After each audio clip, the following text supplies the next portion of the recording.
Usa ako ka lifeline. I'm a proud lifeline. Yakan ang lifeline. Siya, ket bay sana ka lifeline. Metnong ko ka ring lifeline. Scholar ng bayan, lifeline ng bayan. I am a lifeline. I'm a lifeline. Be a lifeline. Maayong adlaw, mag-uban na usab kita sa programang Talakayan, hatod kaninyo sa Philippine Information Agency in partnership usab sa nagkalain-laing cable TV stations dinhi sa Northern Mindanao. Now, speaking of partners, with us also this afternoon are our friends from the media dinhi sa Cagayan de Oro. And of course, atong mga estudyante usab no kay summer karon kauban usab nato sila agi sa ilang internship program. So, all right, I believe everybody is also interested with what Dr.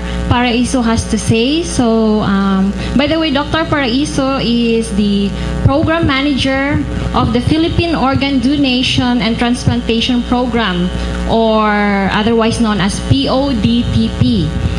Uban sab ni Dr. Paraiso si Ms. Marigold Simangon.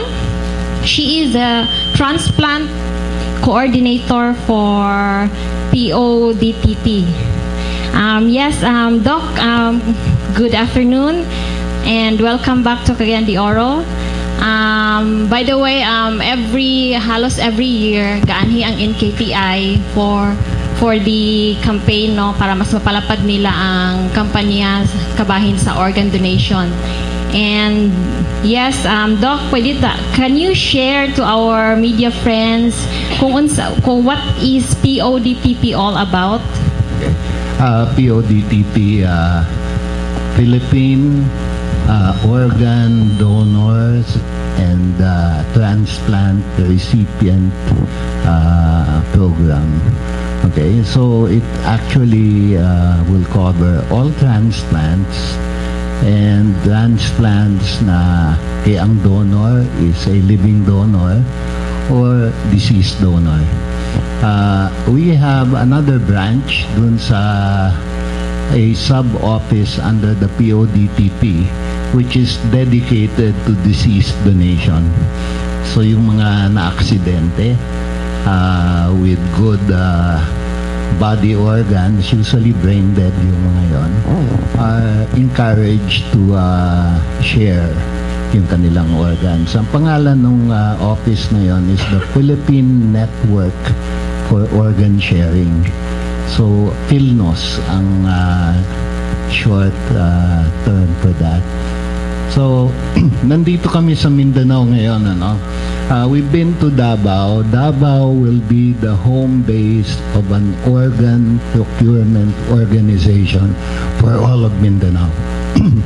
For all of the Visayas, the base will be in Cebu. And for Zone 2, which is South Luzon, the base is in Naga. And for Zone 1, the base is in San Fernando, in Dagupan, Pangasinan. So yung halimbawa, yung Cebu, we have formed satellites. May satellite sa Bacolod, may satellite organ procurement organization in Iloilo. In Mindanao, the base will be in Davao, but the satellites will be in Cagayan de Oro and in Zamboanga. So may tatlong lugar in all of Mindanao where we have transplant activities. Meron din kayong mga Serrano who can do it here in Cagayan de Oro. So ang plano namin is to create the Mindanao Network for Organ Sharing, and chosen places would be Cagayan de Oro and Zamboanga, with the head office being in Davao. Yun yung dahilan that we've chosen Cagayan de Oro for our strat plan para magkaroon kami 2 birds with 1 stone. And tsaka maganda kasi yung Cagayan de Oro. Doc, how is this related to the NKTI as a whole? Is this under a sub-program of NKTI? Ang PODTP and PILNOS are under the Department of Health. Okay? However, medyo may mahabang kwento. You see me more often dahil I also had another program, yung Renal Disease Control Program, REDCAP, which is under NKTI. Ako din yung program manager doon. So I'm also the program manager of this program, which is under DOH. Kaya nakikita mo ako wearing different hats. Thank you, Doc. All right, we will give chance also to Miss Marigold. Ma'am, would you like to add something from what Doctor has? Ako po si Gold, transplant coordinator from Philippine Network for Organ Sharing. So we are here to continue the advocacy regarding the deceased donor program, and it's my first time in Cagayan de Oro, so I see the place very warm. I mean, warm yung mga people, and then the food is great. So just like Dr. Paraiso said, the need for the organ transplantation is very high. We all know there are many patients waiting for transplant, and instead of giving way to the living donation, we are here to maximize the potential of deceased donor program. Can you cite any recent statistics in relation to organ donation program? I'll just give you an estimate. For the last year, we have approximately about 20,000 patients waiting just for the kidneys alone, right, Doc? And then for the kidneys lang, so we also have the list of patients waiting for liver transplantation. And now, palala na siya ng palala. We also have patients waiting for kidney and pancreas transplant, so combined transplant. So, yun po, nananawagan po kami ngayon dito sa Mindanao na yung potential po na mag-donate ng organs after life, yun po talaga yung aming adhikain dito. Yung sinight ni Gold was 2012. We're collecting data for 2013, and we're counting about 23,000 patients na may kidney failure at nagda-dialysis. Okay? Mabuti yung kidney, you can get it from the living. But once we start looking at other organ transplants, halimbawa may programa tayo na sisimulaan on heart, lung, and so on, hindi mo yung pwede kunin sa buhay eh. So we need a donor na namatay na. No? And these are brain dead people who can save other people's lives. Pagka na brain dead ka na and your organs are still good, you can donate. Actually, yun ang pinaka-logical na source ng organ eh. Kung halimbawa kayo, no, magkasakit, ikaw ang may sakit, kaya mo kayang humingi ng kidney sa iyong anak o sa iyong kapatid? Mangutang na lang ng pera, nakakahiya na eh. Manghingi ka pa ng laman loob sa kapwa mong buhay, hindi yun madali gawin. Mahirap gawin. Utang na loob na walang katapusan. Diba? So, the best source talaga ng organ is from those who suffer accidents, head injury most of the time. Kaya healthy yung katawan eh, no? Na brain dead, and the organs are good for transplant. Yun yung aming gustong gawin eh. And yung binabanggit ko kanina ng mga organ procurement organizations are actually focused on donation after life. Okay? Naniniwala kami it should be what we want. Yung suot ni Gold, ano, is a straight green line with a burst of light. Ang nakalagay dun sa likod niyan, I'm a lifeline. Okay? Ito yung organ donor card namin for lifeline. Symbol ito eh, no? Hindi ba yung burst of light? Pagka yun daw namamatay, may light at the end of the tunnel. Okay? And at the same time, light could be a new beginning. So, sinasabi, if this is the point of death, life goes on. Yung line continues beyond. Kasi, kung organ donor ka, buhay ka pa eh. You actually literally have an afterlife. Naniniwala kami that if this is fully understood, organ donation keeps you alive. Literally. Okay? So, hopefully, maiba yung attitude ng taong bayan.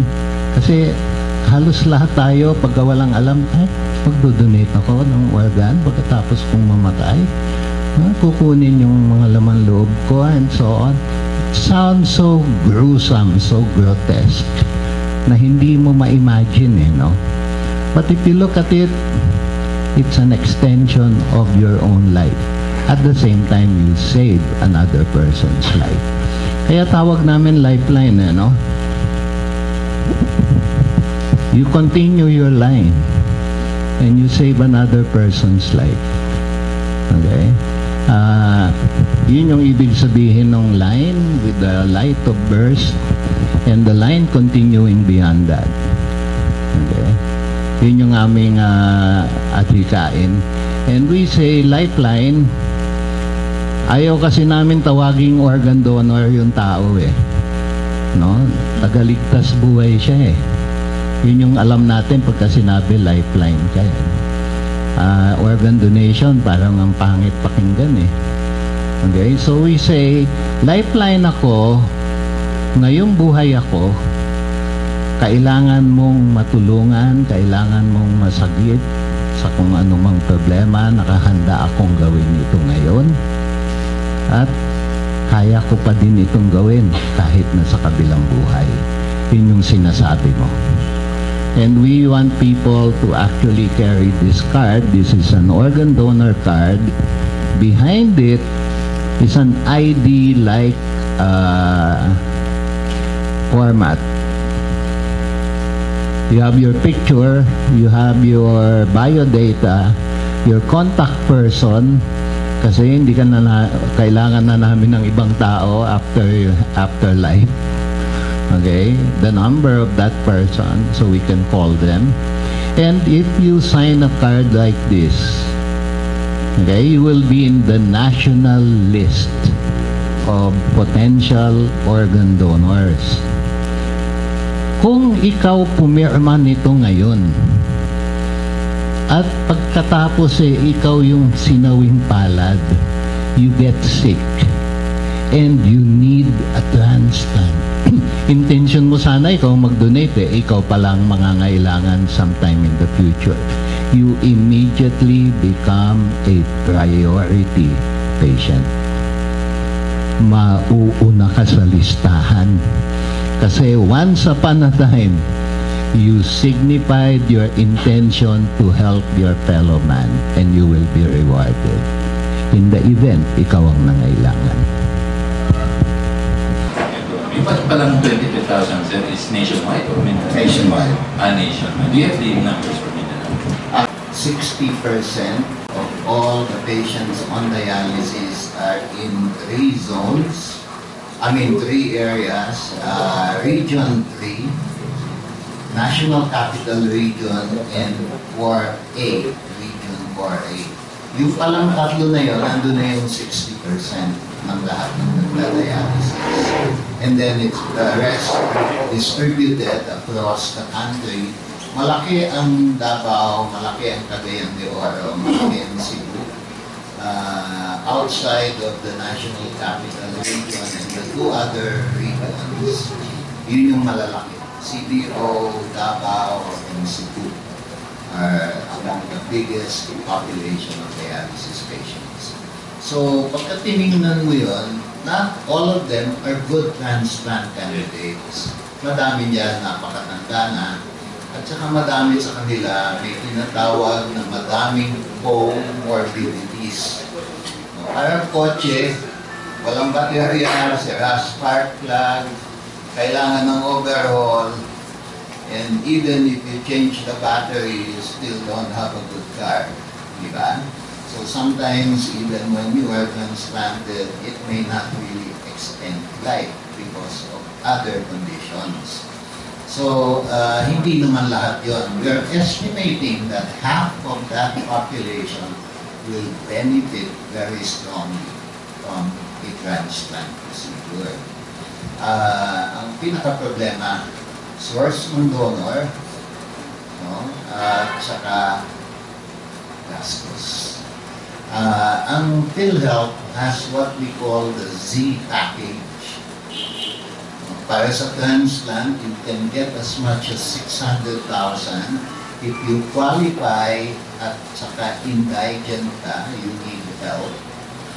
PhilHealth, 600,000 in selected hospitals across the country. Wala kang out of pocket. You actually get your transplant free. If you can afford, okay, then you can be charged additional. Kasi ang tao na walang coverage ng PhilHealth will be spending about 1.2 to 1.5. Okay, if you have this service patient ka, 600,000, lahat galing sa PhilHealth, walang out of pocket. So, PhilHealth is trying its best to reach out sa tao. Kaya huwag kayong magreklamo kung itaas yung premium nyo. We need that. No?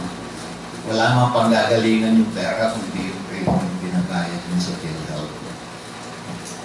My question, Doc, is, how many people do you need to be in the registry of donors to be able to make a difference in the 23,000? Illusion yung registry. If, let us say, I have 1 million people in the registry, there are 100 million Filipinos, approximately. The next guy who suffers from brain death, has a 1% chance of being in my list. Diba? 1 million people in the list, 100 million Filipinos, the next guy who dies has a 1% chance of being in that list. Liit nun, di ba? However, creating a program like that, or setting it up and making it known to the Filipino people, will create a community of organ donors or lifelines, as we are now calling them. A community of lifelines. And hopefully, everyone will want to belong. And even if you're not in the list, if it happens to you, kasi aware ka na napakadami na palang Pinoy open dito. Your family might be more prone. So, ano yun we are creating a bandwagon sort of thing di ba? Creating a community of lifelines. Yun yung gusto natin gawin That's why we're having this campaign. We actually broke one world record on the most number of people signing up as organ donors. Okay? Sa Guinness Book of World Record. 1 hour, ang existing record was 2,755. 2 places beat that. One in San Fernando, La Union, where they made more than 2,900. And the other one was in the Philippine Polytechnic University of the Philippines, which made more than 3,500. So yun na yung ngayon na bagong world record. We hold the world record, single site, 1 hour, for the most number of people signing up as organ donors. We also established 2 new records. Walang tinalo yun. Tayo yung una. 1 and 8 hours, multiple site. Okay? Sabay-sabay namin hinold yan in 6 different places all throughout the country. Ang pinili namin sa Mindanao was Davao. Okay? So, hindi Cagayan de Oro, so we never came here for that particular Guinness attempt. But we now hold 3 world records. 1 and 8 hours multiple site and 1 hour single site. Okay? So, lumabas yan sa newspaper for some time, but we need to repeat that para yung mapalitan yung mindset ng Pilipino. Okay? So, we're hoping we can do that, and one of the satellites for the organ procurement organizations in Mindanao will be in your city. Okay? It will be based in Davao with satellites here in Zamboanga. Our next question will come from Mr. Montalban from Mindanao Current. No. Yeah, sure. Age limit. Wala. We look at biologic age rather than chronologic age. So kahit matanda ka na, no, we've had patients who are in their mid-70s who are transplanted. Okay? So walang limit yun. Doon naman sa mga donor, we consider anyone above 60 as an expanded criteria donor. Ibig sabihin, hindi na siya ideal na donor, pero pwede pa. Okay? Above 60. So once you are 60 and older, we age. That's natural. Kahit kotse, tumatanda, no? So, katawan natin ganun din eh. So, as we get older, of course, the viability of the organs we have will not be as good as a young guy. So, pero pwede pa din mag-donate. Usually, what we do is to give it to an age-matched recipient.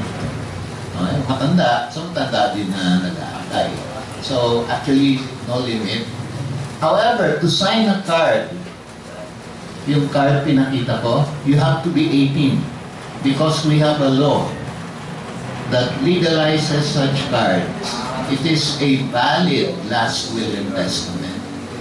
May law tayo dyan eh. Republic Act 7170. Okay? Na pwede kang mag-sign yan if you are 18 years old and above. You are of legal age to make that particular statement. Okay? But, halimbawa, bata, yung magulang ibinigay, pwede. Okay? But they cannot sign a card. Okay. Thank you. Want to create a community of donors. And does that mean, just like PhilHealth, it is a socialized insurance, some sort? That if I die, you give me your organ. And if I die, I give you my organ. And whoever needs another organ, anybody who dies, whose organ are still good, can be given to others who are dying. Pero wala itong premium. Ang PhilHealth may premium. Binabayaran ka. When you join this community, you're simply declaring to the world, handa akong sumagip ng buhay. Beyond and beyond. Okay? Yun lang yung sinasabi mo eh. Na, katulad ng explanation ko kanina, you're alive after death. Pag-donor ka, yung mata mo, yung nakakakita dun sa, yung umiihi, yung binigyan mo ng kidney mo yun eh. Di ba? You are literally alive beyond life. You extend someone's life, you extend your own.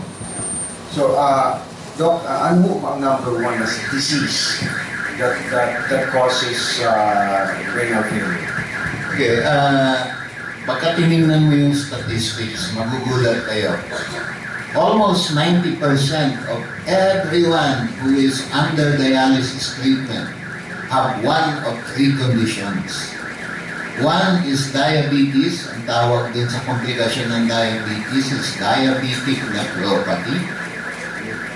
The second most common, 40%, 30% coming from hypertension. Ang tawag dun sa sakit sa kidney ng hypertension is hypertensive nephrosclerosis. And the third condition, which accounts for about 20% ng mga taong nagkakaroon ng kidney failure, comes from a disease ng kidney mismo, ang tawag glomerulonephritis. Okay? Pagka tinignan mo yung mga stone, mga infection, at mga kung ano-ano pang ibang sakit, nadinig yung lupus, nadinig yung polycystic, you can cluster them in the remaining 10%.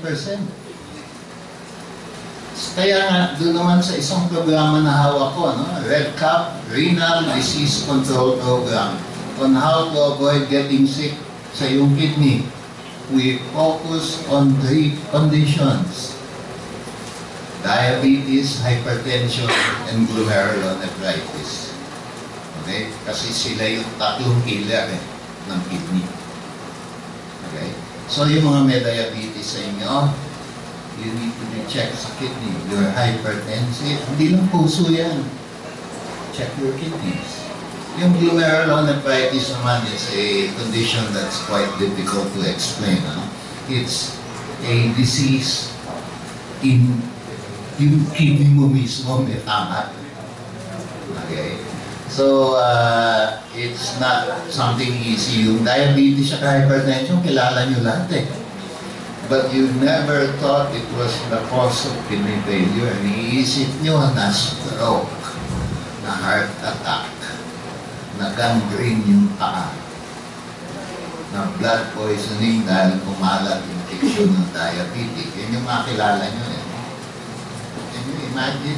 Diabetes is number 1 cause of kidney failure and hypertension is number 2. Doc, one last. Doc, ano ho ang rate ng success for every transplant? Ganito, no? I need to be more accurate with my answer.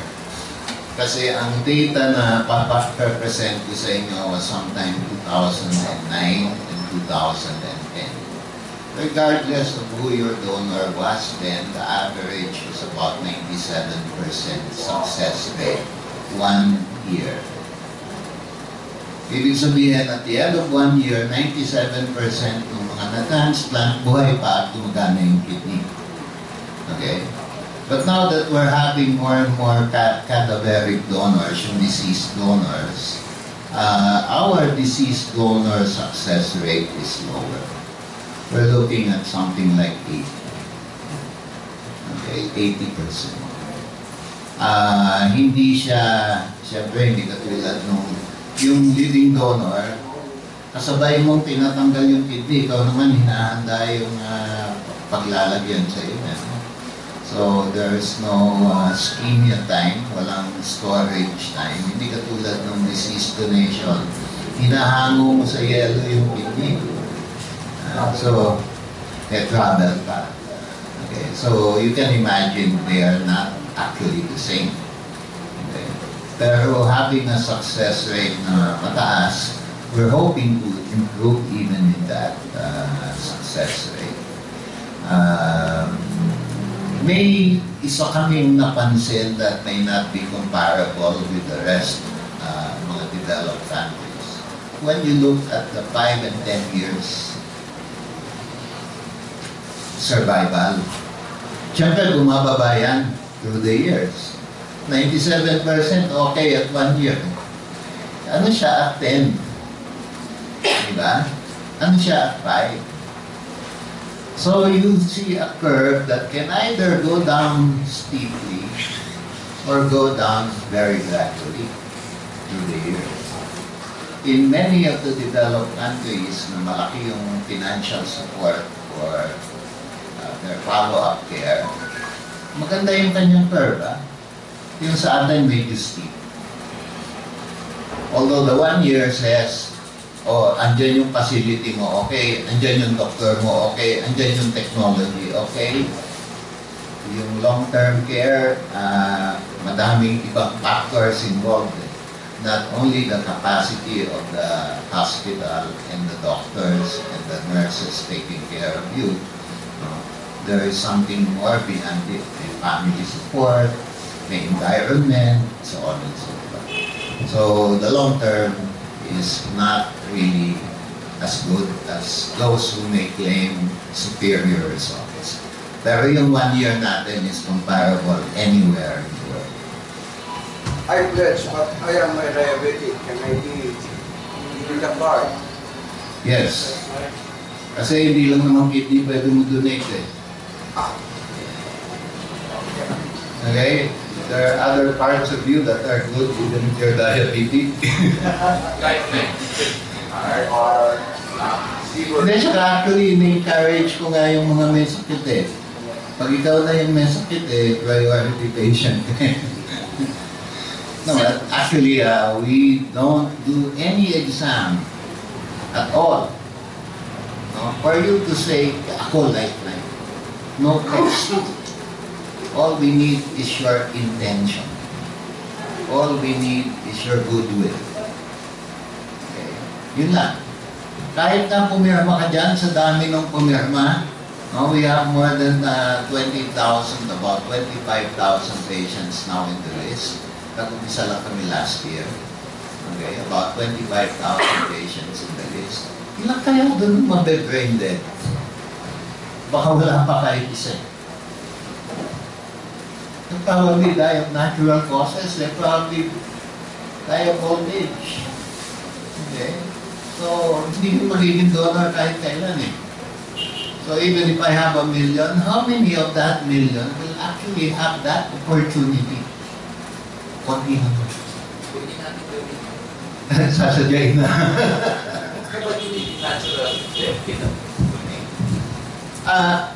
When you say natural death, you die of old age, you die of disease, you die of something.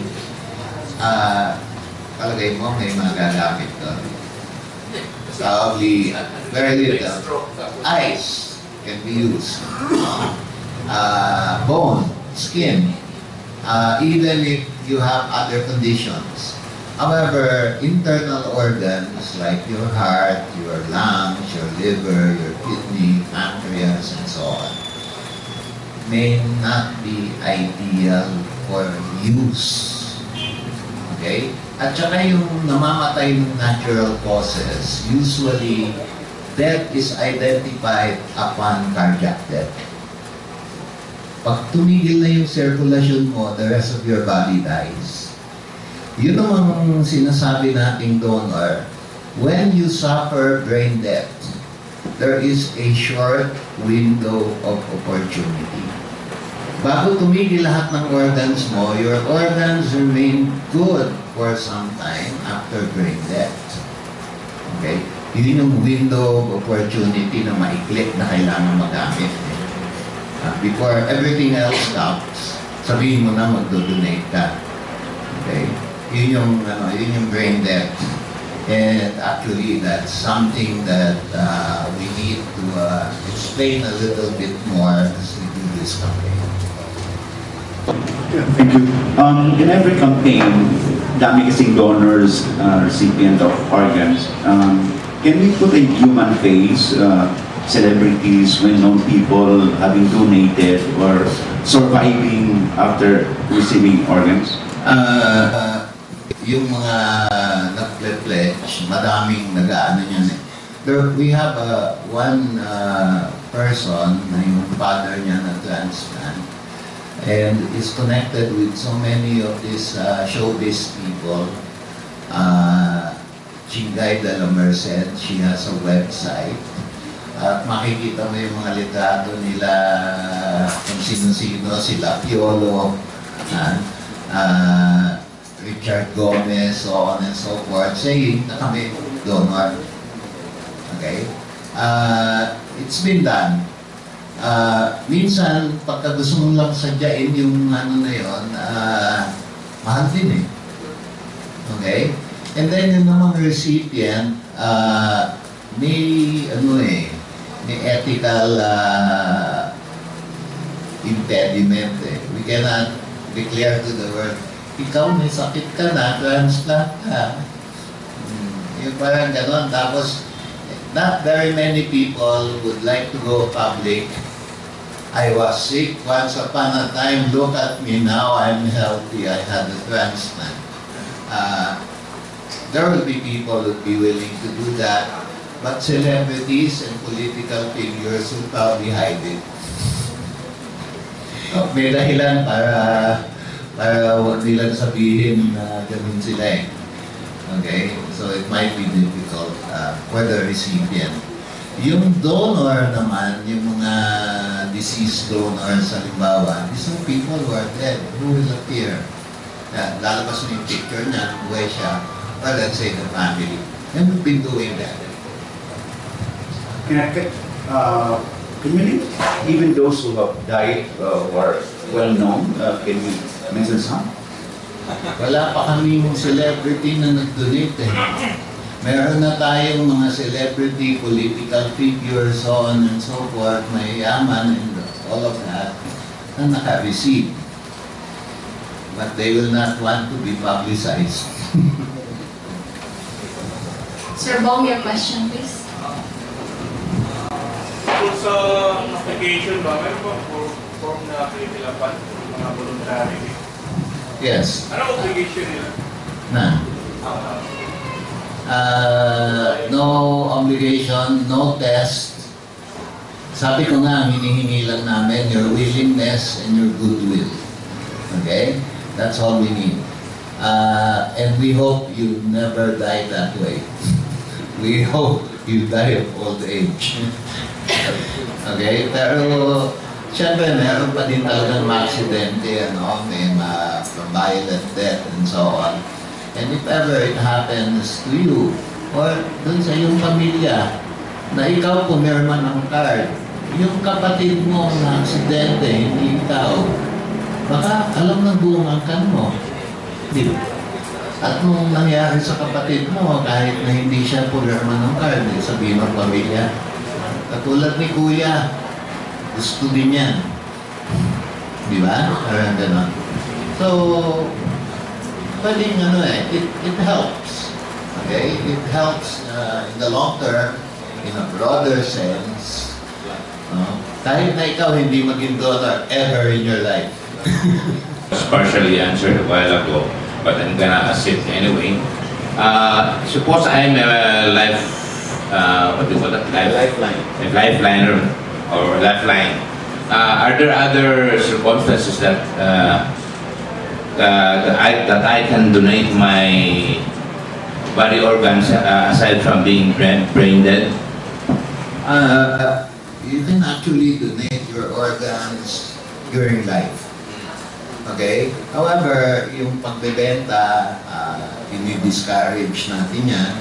We want to stop organ trafficking altogether. Yung hindi naman sana pumapayag na tempt ng pera o napilit and so on. Ayaw natin yun.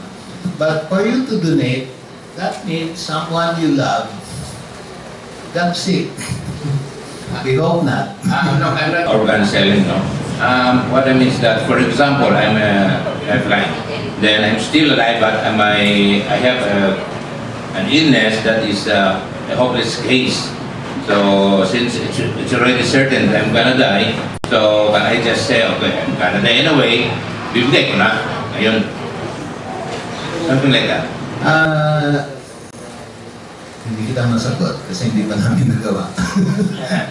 You're saying that you are predicting you will die because you have an illness. Yeah. And that illness does not prevent you from donating. Can you donate before death? Okay? I am sure you can, but we've never done it. So, you can come to us and tell us na ikaw willing to donate, let's say, something. I don't know what you will donate. Terminal case. Yeah, halimbawa, terminal cancer is one of the contraindications. Kasi kung kumakalat na yung cancer sa katawan mo, what organ in your body can you be sure na wala kang cancer? Okay? It's one of the contraindications of donation. May mga bagay hindi pwede mag-donate kahit gusto mo. So, decide, pwedeng may magamit, as I told you, it has never happened. And it has to be one peculiar illness which leaves parts of your body as viable for transplantation. Have you tried getting recruits from the prisons, yung mga BGP?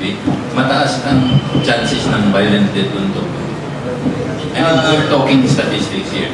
No, nothing. Alam nyo, yes, I can get your point. Nag-umpisa yan sa Amerika, okay, where prisoners were either napo-commute yung kanilang sentence or they get some special para pagka-donate sila. Okay? But there are people who believe it is unethical and immoral.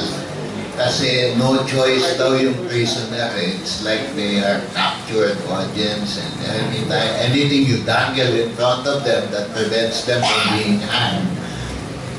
Okay? Okay yan sa kanya. Or, babawasan ng 5 taon yung sentensya niya. Kahit tatanggapin niya.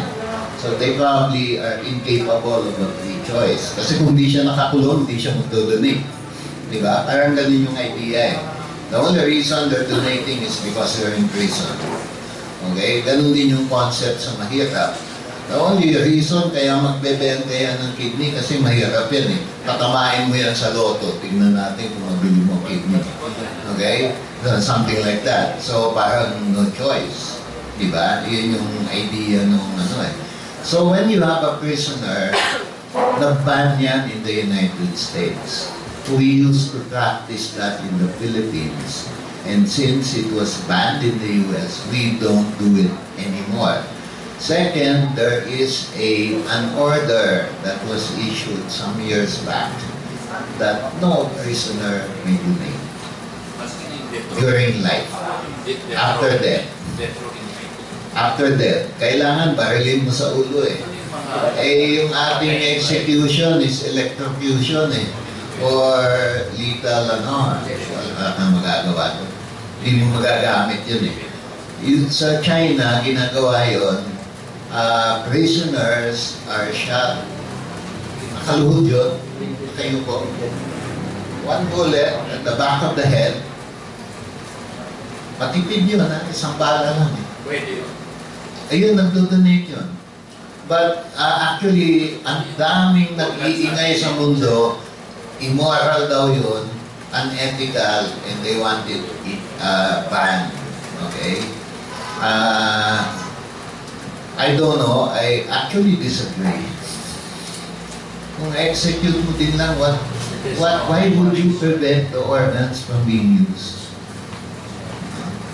So, I disagree dun sa concept na yun. But there are many people who disagree with me. We're now down to our last 3 questions, and these would come first from Mr. Domer, then followed by Ursel and Sir Jerry. Individual or a group, illegal or legal to buy organ parts of the individual. So how true is this? Ganito muna, no? There are ethical and moral principles which some may agree with and others disagree with. But from a legal point of view, there is no Philippine law that prevents organ sale or organ purchase. Walang specific law. Okay, that says it is illegal to sell or illegal to buy. Actually, even in the United States, no, may problema yan, may debate eh. If I ask you, do you own your kidney? Yes? Yes? Because ownership has inherent rights. Because if you deny those rights, then you don't own it. And one of those rights is to sell what you own.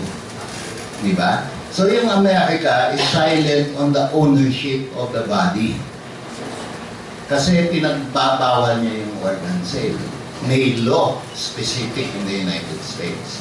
There is no equivalent law in the Philippines. Meron tayo anti-trafficking. Okay? Anti-trafficking law. But no outright sale. Ako hindi naman traffic eh. Yung aking kapitbahay, kailangan ng kidney. Kaya ako, laki ng utang ko, iilit na yung bahay ko eh, pag hindi ko pa nabayaran eh. No? I save his life, he saves my house. Okay? Well, gusto kong benta kidney ko sa kanya. Walang law against it, ha? But do you think that's moral? Do you think that's ethical? So, a lot of people will say no. Okay? And there will be some who will say, antayin mo magkautang ka, kung mag-iba sagot mo. Okay, another talk, movements of yours approved by the hierarchy of the Catholic Church because the Bible says na hindi mo patayin ang sarili mo. Is it update of that about the Actually, Church teaching? Medyo ako nahihirapan when it comes to religion. Magkakaiba religion. Pagka Muslim ka at meron kang yung nag-jihad ka at pinatay mo yung kalaban mo at nag-succeed ka, how many virgins will be waiting for you in heaven? Hindi ko alam eh, no? But that will not be true for any other religion. Okay? So, I hate to deal with religion. If you are a devout Christian, well, I will grant you what you believe in. I agree not everybody is a Christian. Okay? Agree. I think no, that will not be debated. Okay? So, may kanya-kanya eh. Okay? Iba paniwala ng Buddhist, iba paniwala ng Shinto, ng Hindu. Okay? Do you know what religion has no God?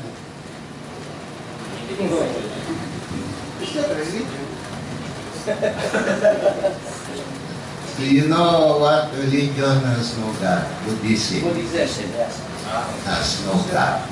Buddhism. Hindi, actually, pinili namin Cagayan de Oro because we'd like to establish this as one of the satellites. And we'd like to hit two birds with one stone. Okay? Since we also need to do our strat plan, we're doing this to do both. Okay? We could have done it in Zamboanga.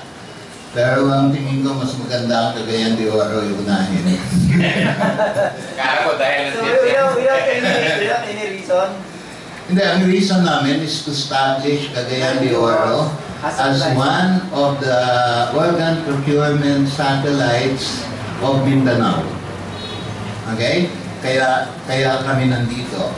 And because we need to do that, we're also in need to have a strat plan. We're doing it at the same time. And who are among those institutions and individuals for the Mindanao Network for Organ Sharing? Okay, ang nasa Davao, ano, yung mga doktor kasi nilalagari ang Mindanao eh. You have this group of transplant surgeons who moved from here to Davao to Zamboanga. I think nandito si Jason Sangkula. And ano yun? Dr. John Ahalajal, and then there are two transplant centers in Cagayan de Oro, Capital University Medical Center and then Northern Mindanao Medical Center. So pinili namin yung mga lugar with the capability of doing transplants and doing organ donation. Cagayan de Oro, Davao, and Zamboanga are capable. So yun yung tatlo na cities na aming gustong ipagsama-sama with the base being in Davao.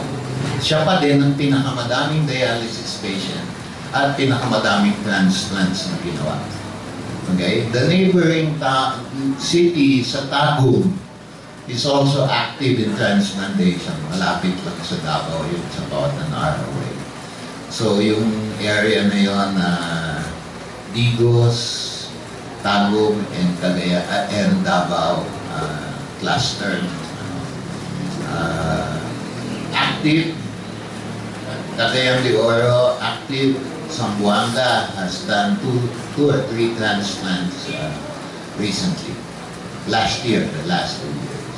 Sana makakuha din kami ng data, sir, for these three areas, Zamboanga, Gandiyo, and Davao. Yung isang office ko, yung sa Red Cap, collect all the data. Unfortunately, hindi ito Red Cap activity. And I do not have, hindi ko dinala yung exact number. But I can actually give you that. Okay? Specific numbers, masasabi ko pati anong mga age group, merong sakit dito, and so on. Nationwide, it's between 40 and 60 ang nagkikidney failure. Okay. Sir Jerry, your question, please. Yes, I would like to clarify now that in blood donation is the brain. You urine now, then it will be placed in the blood bank for circulation. Now, here comes a card, and in your case, no, that lifelong donor, yung mga donor ng kidney and so on. Supposing time will come that donor will dies. Upon his death, nobody will claim that I did your kidney. It is happened. It is difficult now because as a donor, you promise that when you die, you did not your kidney or so on. But during that time, nobody needs. So what will come? What will happen? You will die. The one that you donate that one, that kidney, will perish there in a certain bank. Hindi mo nagagawa eh. Even blood, may expiration date yan. Okay? Yung solid organs have a shorter expiration date. Beyond that time, hindi mo na siya magamit. Okay? Yung blood, mas mahaba pa eh. Okay? Yung cornea, lalo nang mas mahaba. Okay? You can keep it, store it for a long time at magagamit pa. So, iba-ibang body parts, iba-iba yung expiration date. Okay? Sa kidney, we want to use the kidney within 24 hours of harvest. We can actually extend it up to about 72 hours or 3 days. Kaya lang, habang tumatagal, the success rate drops. Okay? So, gusto namin within 24. So may problema yun. Hindi yan katulad ng mga blood bank na mahaba yung time. You don't have a kidney bank. What we have is a recipient bank. Andito yung mga nag-aantay. Parang may hawak yan na tissue type niya eh. There are 6-letter number combination. Parang loto. Yung number nung donor, also 6 na number yun. Letter, number, combination. Okay? Kung sino pinakamalapit doon, wins it. Okay? Parang ganun yun eh. May waiting list. Doon sa waiting list, may mga point system. Gaano katagal ka na sa listahan? Yung mga matagal, mataas ang points. Yung maganda ang match, mataas ang points. Okay? And so on. So may scoring system yan eh. And then the best score gets the organ. Tapos yung tanong mo, paano kung walang may sakit? Di ba? That is a very unlikely event. Usually, ang nagiging problema namin, kaya hindi namin nagagamit lahat ng organs na nakukuha. Sometimes may naaksaya eh. Okay? Because we find that the organ is no longer suitable at the time na harvest namin. Hindi lahat yan maganda. Okay. Can you imagine someone who suffers a fall na tumama yung ulo sa pavement? The rest of the body also hit the pavement. Diba? So hindi man lahat yan okay. Diba? So madaming mga cases na hindi namin hindi madami. There are some cases hindi pinagagamit. Sometimes we have an older donor And the ones suited to receive it refuse. Ayaw ko na matanda, sabi niya. Minsan may na-access yan. Okay. Okay, thank you. Nang tama ka doon, kapag ang tao mahal mo siya, handa kang magbigay ng lugar sa kanya. So, ang tanong ko doon, based on your experience and observation, kung ano ba mga ang nangyari sa natutunan ng mga kidney, yung mga side effects sa kanya. Kapag dumaan ka sa tamang proseso, okay, yung ginagawa namin, bago ka makapag-donate, gusto mong mag-donate sa anak mo, no? Examinin ka muna namin eh. And we will not allow you to donate kung may problema ka. Okay? So, ang nakakapag-donate, halimbawa ng kidney, is someone we expect to live a normal life with one kidney. Isipin mo, bibigyan mo ng kidney, isa lang gumagana ng kidney sa kanya eh. Doon sa taong nagbigay, isa ang naiiwan ng kidney. And both of you need to be healthy. Diba? Walang nangyayari sa donor na dumaan sa tamang proseso. Kung may nadidinig man kayong mga problema, ang pangkaraniwan nito yung mga na-traffic, napilitang magbenta, and so on. Madalian yan eh. Minsan hindi na-examine ng maigi. And maybe a few of them may have suffered because of it. But if you go through the normal process of screening prior to donation, it is unlikely that you will suffer from the donation. May pasyente ako, no? Ito personal patient ko. She was 20-something, mid-20s, doon siya ay nag-donate sa kanyang kapatid, yung panganay niyang kapatid na nasa mid-30s na. About 10 years older sa kanya. Diabetic nephropathy. When the donor donated, she had no diabetes at all. She was perfect. About 10 years after donation, nagka-diabetes siya. And about another 10 years after that, ngayon kasi mga ano na siya eh, mga 50 na yan. She went into kidney failure because of diabetic nephropathy. Okay? Nasa lahi niya yung diabetes. Wala siyang diabetes at the time of donation. Years after donating siya din, nagka-diabetes. At saka nagkaroon din ng diabetic nephropathy. She's now on dialysis. Donor yun. And my personal patient. So, tao lang ang doktor eh. Even if you are in perfect health ngayon, I don't know what you will be 10 years from now. Okay? It's something we cannot predict. Kaya nga, dun sa mga tao na may alta presyon, may diabetes, ayaw kumuha sa pamilya. Baka mamaya yung bubuhay sa akin eh, malasin din katulad ko. Okay? And if you imagine 2/3, no, ng pasyente, tanggalin mo yung glomerulonephritis, kanina 90%, 2/3 sa kanila, diabetes or hypertension. Okay? And it will be difficult for them to find a donor within the family. Kaya nga itong disease donor program, napakalaking bagay. Oh, may mga pahabol ka na. Last two questions that would come from Butch and Sir Oriel.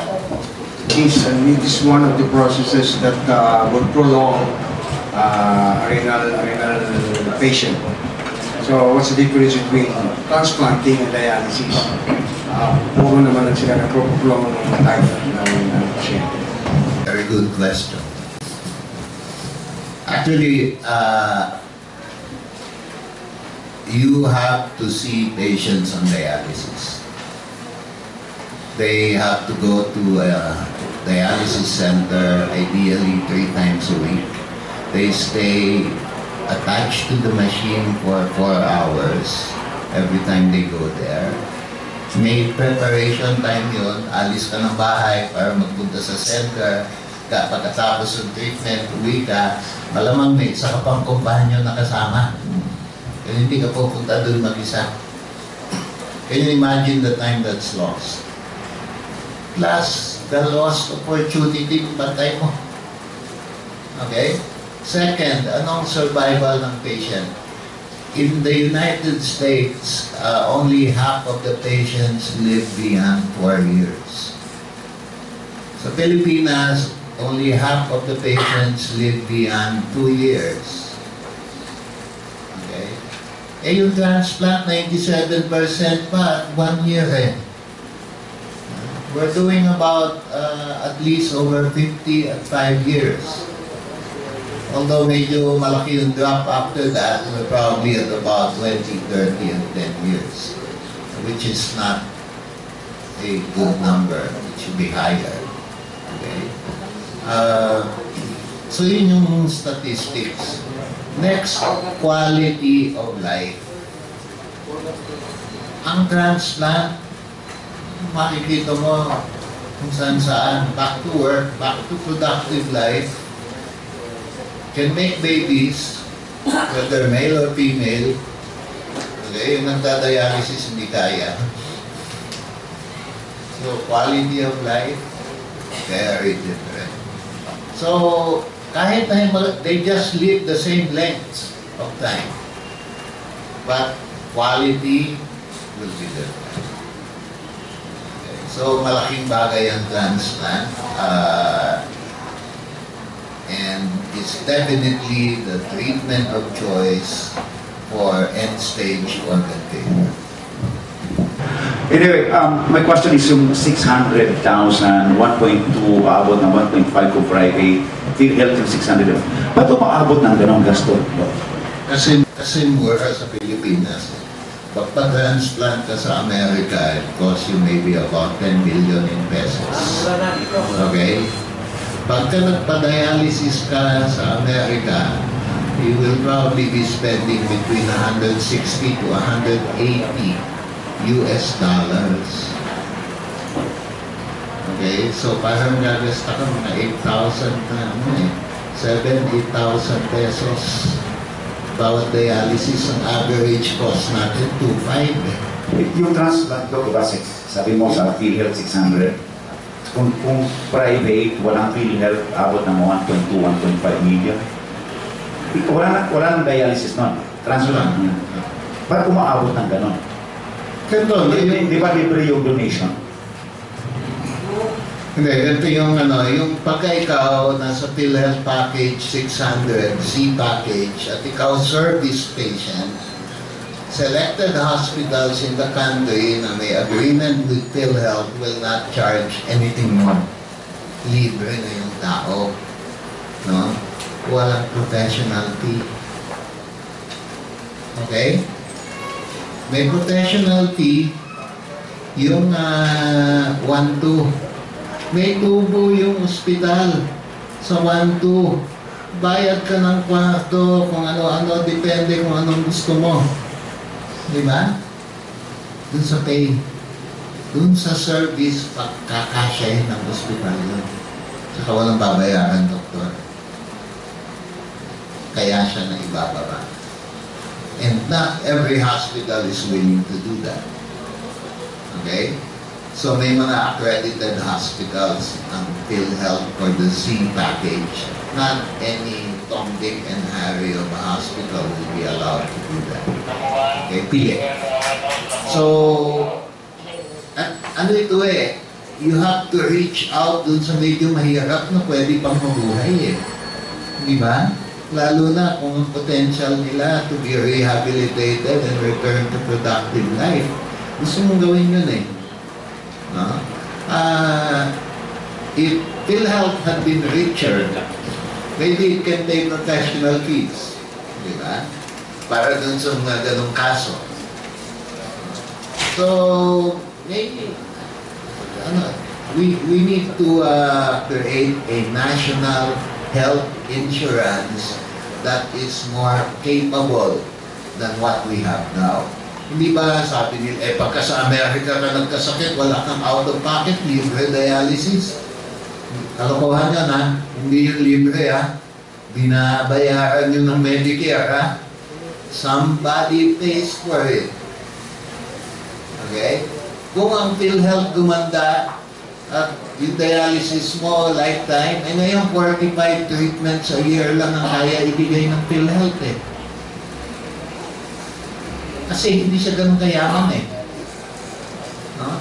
Hindi ba dami yung reklamo, dami natin reklamo nung sabi ng PhilHealth, magtataas siya ng premium?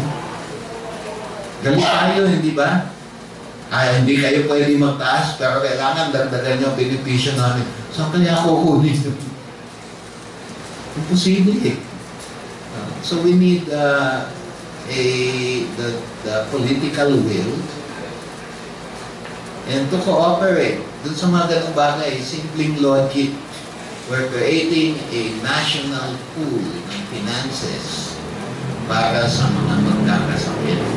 And a health insurance, national health insurance, is designed for the healthy to subsidize the sick and for the rich to subsidize the poor. Hanggat hindi natin nakikita yan unless we live that particular principle. Baka dami natin tutol. Lahat piliin mo, pero yung contribution mo, hindi mo gagawin. Cannot work one way. Dr. Paris has shared enough for an hour. And Doc, to cap our press con, may ano din po tayo, Doc, we have viewers from our cable TV partners. This will be aired, delayed on Sundays. So, message po natin, Doc, for our viewers. Nandito kami sa Cagayan, mainly para itaguyod yung organ procurement activity from deceased donors in Mindanao. And the three cities chosen are Zamboanga, Davao, and Cagayan de Oro. These are also the three cities where transplant activities are done. Okay? And the capability for organ retrieval exists. So naniniwala kami that with the proper motivation and the proper public education, that organ donation after death will become more and more acceptable. Can you tell our partners and perhaps our viewers where can they access you through your websites or Facebook page for more information? So we're calling everyone from Mindanao people to, we have a Facebook live page to, it's Lifeline Space PHL, where you can view there the updates regarding the deceased organ donation, and you have inquiries and information you want to ask, you can contact us anytime through that page. And we also have a Twitter account. Follow us at the Twitter at Lifeline PHL. Thank you. So in behalf of our Regional Director, Thelma B. Oliver, we would like to thank everyone for coming, for sharing your time with us, and of course to Dr. Pariso, sir, for visiting our city again. So until next time, thank you. Usa ako ka Lifeline. I'm a proud Lifeline. Yakin ang Lifeline. Siya, ket bay sana ka Lifeline. Metnong ko ka ring Lifeline. Scholar ng Bayan, Lifeline ng Bayan. I am a Lifeline. I'm a Lifeline. Be a Lifeline.